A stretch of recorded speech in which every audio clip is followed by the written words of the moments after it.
Salve Maria! Hoje o assunto é sobre a segunda blasfêmia contra a virgindade perpétua de Maria. Sejam bem-vindos a este canal de evangelização do Brasil para o mundo, né?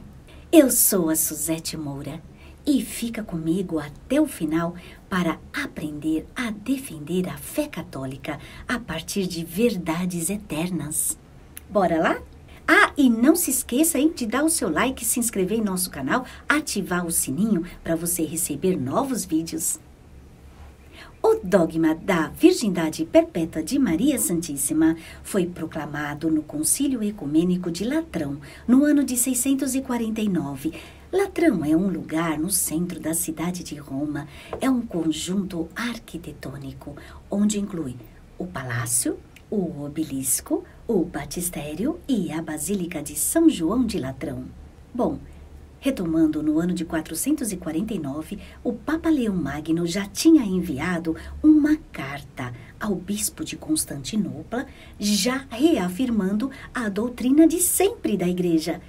O Verbo de Deus foi de fato concebido do Espírito Santo no útero da Virgem Mãe, que deu à luz, permanecendo a sua virgindade intacta.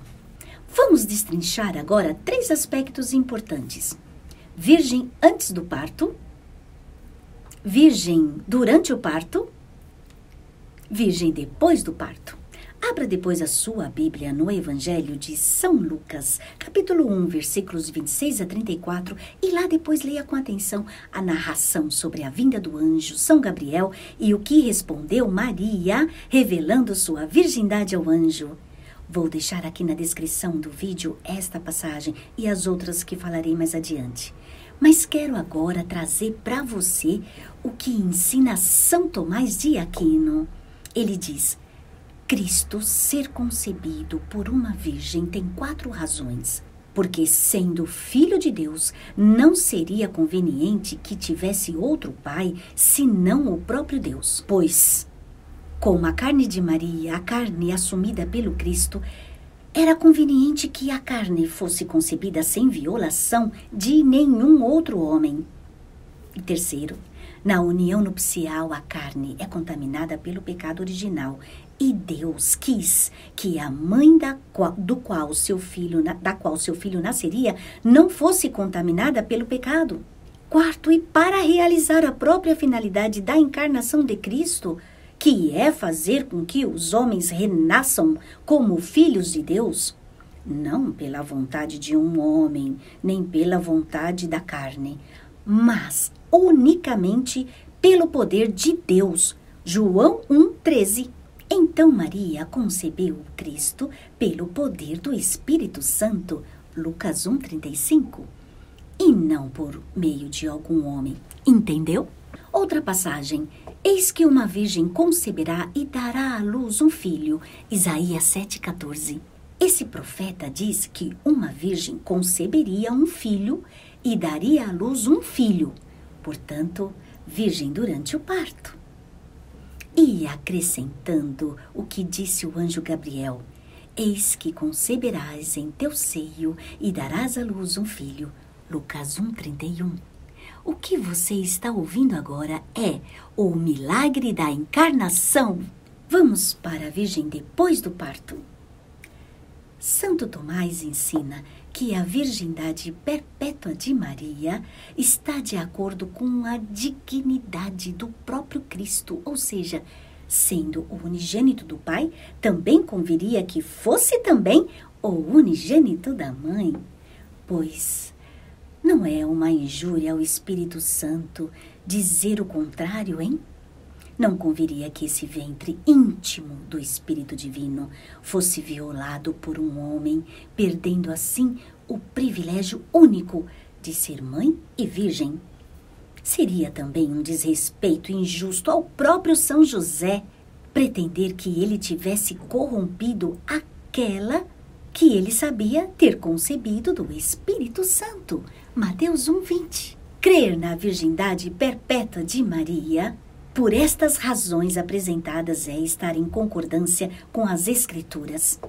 Agora, nós sabemos que o dragão infernal e seus secretários invejosos e enfurecidos, por causa da Virgem Maria, não cansam de utilizar trechos das Escrituras para tentar desacreditar a virgindade de Maria. Lembram como esta víbora tentou Jesus no deserto, usando trechos da Escritura? E de quais trechos Lúcifer se utiliza? Aqueles que se referem aos irmãos de Jesus. Vamos entender isso? O Novo Testamento fala 12 vezes os irmãos de Jesus, mas nunca em filhos de Maria ou filhos de José. Os evangelistas sempre se referiram ao Cristo como o filho de Maria, o filho do carpinteiro. Vamos para um olhar protestante agora. Irmãos são os filhos de uma mesma mãe, certo? Logo, irmãos de Jesus são filhos de Maria. Esta estrutura formal está correta, mas dentro da linguagem existe algo chamado de linguagem ambígua. Significa mais de um sentido na construção da linguagem, permitindo diferentes interpretações. Dentro da complexidade linguística com que as Sagradas Escrituras foram escritas e depois traduzidas, estão cheias de ambiguidades. Segundo os historiadores e exegetas, aqueles que estudam e explicam a Sagrada Escritura, não havia entre os hebreus e judeus o sentido da palavra irmão, que tem o mesmo sentido para nós hoje. Nessa época não havia distinção de parentesco, como é hoje, o tio, o sobrinho, o primo, o genro, etc. Costumava-se chamar todos os parentes de sangue, de irmãos. Logo, os irmãos de Jesus são parentes consanguíneos de Jesus. Resta apenas saber o grau desse parentesco. Pelos relatos dos evangelhos, segundo Mateus e Marcos, nota-se que 3 dos 4 apóstolos identificados como irmãos de Jesus, claramente não são irmãos no sentido estrito da palavra, mas apenas parentes. Ouça também sobre o que escreveram 2 reformadores protestantes. Preste atenção. Martinho Lutero, no ano de 1537, afirmou assim: o Filho de Deus fez-se homem de modo a ser concebido do Espírito Santo sem o concurso de varão e a nascer de Maria pura, santa e sempre virgem. João Calvino, 1542, disse, no seu Catecismo da Igreja de Genebra: o Filho de Deus foi formado no seio da Virgem Maria. Isto aconteceu por ação milagrosa do Espírito Santo, sem consórcio de varão. Se os demônios são obrigados a reconhecer a divindade de Jesus, os reformadores protestantes foram também, pelo peso da verdade divina, reconhecer a virgindade perpétua de Maria. Você sabia de tudo isso? Como é bom estudar a fé católica! Tenha em seu pequeno acervo em casa. Procure bons livros. Busque, ache. Dê a sua curtida nesse vídeo também. Compartilhe conhecimento. Jamais irão tirar isso de você. A próxima sexta-feira é sobre a maternidade divina da mãe. Salve Maria Imaculada!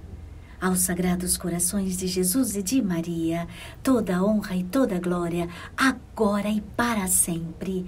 Amém.